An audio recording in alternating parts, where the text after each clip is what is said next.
Am I right in thinking that both leaders are very glad to meet up in the wake of what clearly have been a disastrous period in Australian-French relations? Yeah, good to be with you, Annette. It's very interesting.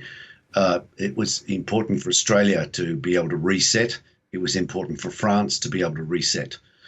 With the presidential elections over in France and the new government set up in Canberra, the opportunity was really readily grasped by both sides to provide an opportunity to revisit and let bygones be bygones and make amends to ensure that both countries can work together more effectively.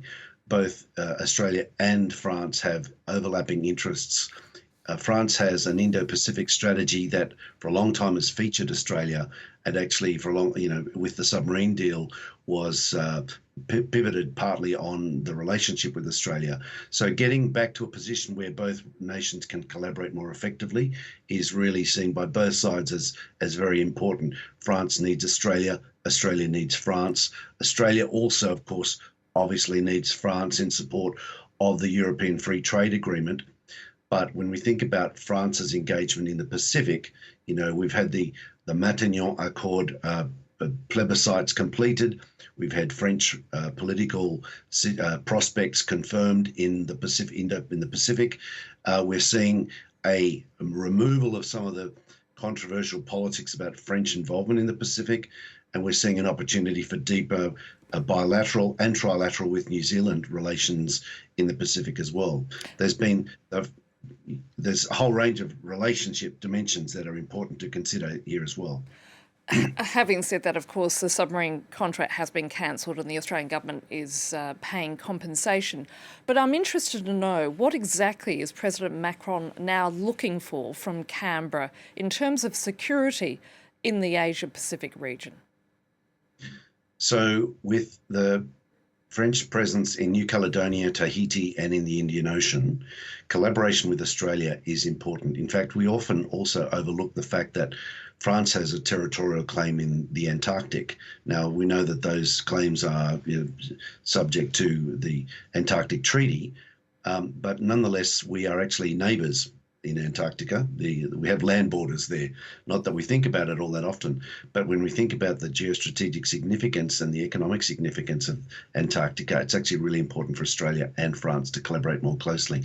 But in the Pacific especially, there's a real prospect for collaboration. We've had a couple of arrangements in the past. We've had the FRANZ arrangement between France, Australia and New Zealand. That's actually been really significant for collaboration on crisis response, humanitarian assistance, disaster relief, and so on. And there's been a military activity, the Croix du Sud exercise, the Southern Cross activity, that's seen Australia and France collaborate over the last couple of decades really very effectively, going back to, of course, the time when the East Timor crisis of 1999, when France played a very prominent role alongside Australia in the international force. And of course, since then, with our collaboration with NATO in the Middle East, the relationship has deepened on a range of levels. But when we think about the future, France is really pushing the Indo-Pacific strategy, and that dovetails really nicely with Australia's interests to bolster its presence in the Pacific.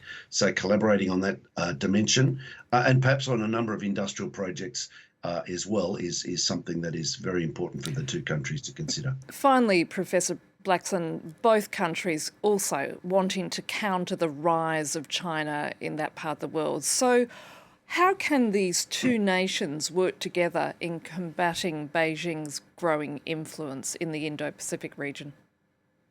So I wouldn't use the term combating. I think there's a degree of healthy competition going on, but it's a matter of contestation, competition, collaboration, and a degree of conflict in there as well. And I think managing this collaboratively is going to be more effective if Australia and France can actually get their song sheets together, can collaborate in terms of how they address the challenges in the neighbourhood. France is a neighbour of Solomon Islands, like is Australia, and it is a player in this space. We need to actually make sure that our messages are coordinated and that as we approach China on issues of concern about economics, about security, about stability and aid and engagement on the environment, that we not be playing off not be played off against each other by China, which likes to play this game. It's very effective at playing this game in Southeast Asia, where they'd say, well, we want to deal bilaterally, we don't want multilateral. So they pick off one against the other. And they've played this game for decades now, very effectively in the South China Sea. And there's a concern that that not happen in the Pacific. So coordinating messages and collaborating is really important. Professor Blackson, thank you